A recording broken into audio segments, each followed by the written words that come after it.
All right, we're here at NAB 2018 at the ATOMOS booth here with Mark, and we are going to talk a little bit about the Ninja 5. What can you tell us about Ninja 5 so far? So Ninja 5, something that we've been asked for a long time by a lot of people. It's been a big request, and finally it's here.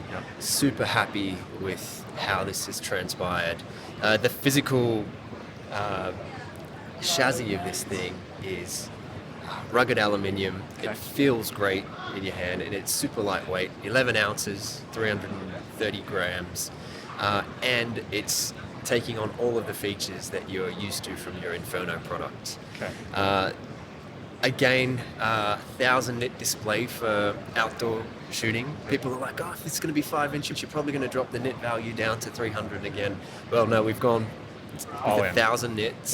So it's beautiful for outdoor shooting.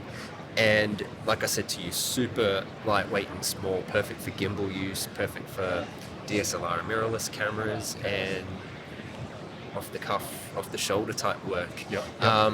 So really looking forward to seeing how people are going to be using this out on the field.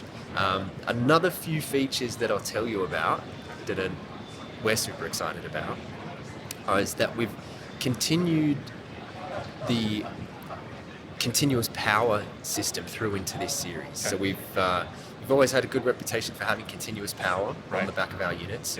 This is also on the Ninja 5, but people are like, how are you going to do that with a single battery slot? Which just kind of doesn't make a whole lot of sense when you think about it. But there is a proprietary connector that we have at the bottom of that battery slot, which is going to allow for future expansion and for additional features.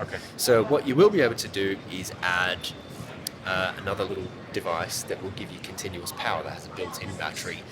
It also opens us up to the possibility of pro audio adapters, wireless adapters, gen lock and time code boxes, you name it. It's endless where this can go. So for future feature sets, we can go wherever our creativity takes us. All right. So just to be clear, this is HDMI only right now. So I'm really glad to see you bring the metal kind of overall build back. We were actually, my brother and I were both original Ninja 2 owners and still happy owners, and actually used it just about a year ago for a gig, believe it or not, the Ninja 2. With its which was a brilliant device for its time. With its amazing display. With its amazing display. Hey, it was all right for its time. It was, and it wasn't even like a capacitive touch. It was the old style, like it's in the museum now. We've got a museum over here, and it's sitting in the museum. But for its time, just think, I mean, that was a thing that really addicted me to the whole ProRes workflow. And so while we're talking about that, so this is a ProRes recorder. Yes. You guys also here at NAB 2018 announced ProRes RAW support on your Inferno and Sumo lines. Yes.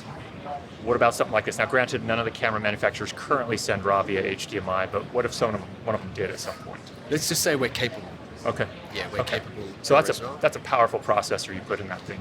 That's let's just say it is. It's got the guts of let's just say our Inferno lineup and the capability of our Inferno lineup. So it's capable of doing 4K 60p in ProRes 422 HQ. And it's in terms of all of the features that you're used to on Inferno, we can do it. We're also going to be doing obviously all of the DNxXX flavors of codecs as well. So we'll be supporting Avid still. Let's talk for just a minute about media. So this is a really small, really tight little monitor. What are we doing with media?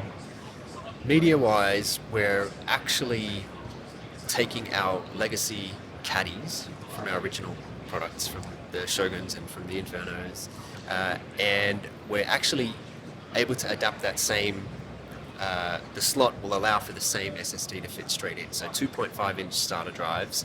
What we're also doing is opening this up to solid-state drive makers to make a shorter SSD to fit in here.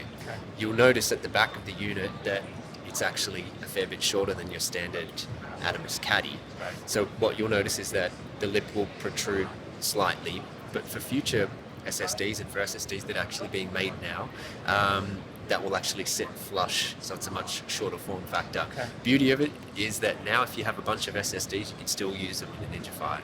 Right, brilliant. So in some ways, what's kind of raises my eyebrows on this is like you guys are pushing the rest of the technology world to do things that really they should be doing. We're encouraging them to make some decisions on smaller drives, and we've already got a bunch of prototypes in. Brilliant.